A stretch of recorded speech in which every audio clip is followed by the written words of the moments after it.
Hello everyone. I would like to talk to you today about the career strategy. And let me ask you a question first.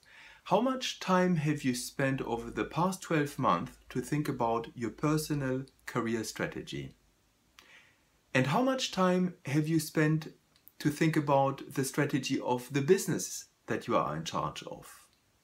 Well, probably, like so many of us, we spend much more time on the business strategy and actually quite little, if any, time on our individual career strategy. One of the reasons for that may be that we don't really know what approach to take. And I would like to make a proposal here. You will see it is very similar to the typical business strategy methodology that we would apply.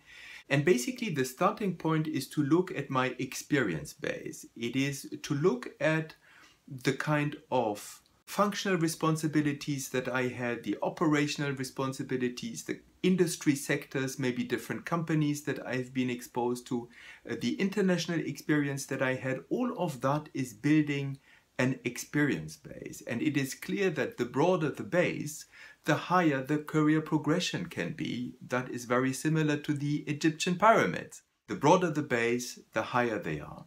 That is the starting point. Now the second step is to define the vision. And this vision, which is of course, where do I want to go with my strategy? What do I want to achieve in my life?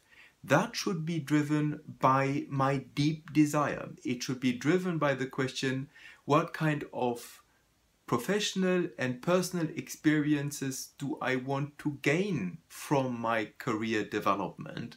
And what kind of concretely, what kind of a life do I want to have? Do I want to have big responsibilities, be in charge of broad organizations, have the responsibility to deliver sales, or do I rather want to engage with people? Do I rather want to go in the direction of a creative activity?